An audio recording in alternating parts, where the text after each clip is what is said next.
Конечно же, какой фестиваль без лукуматос. Самое любимое лакомство местных жителей этого замечательного острова. Вот здесь так замешивают тесто.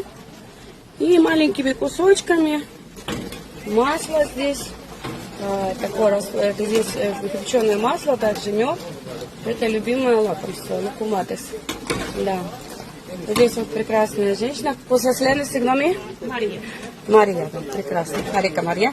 Мария, да, сегодняшний день угощает всех гостей фестиваля вот этими сладостями, да, лукуматос.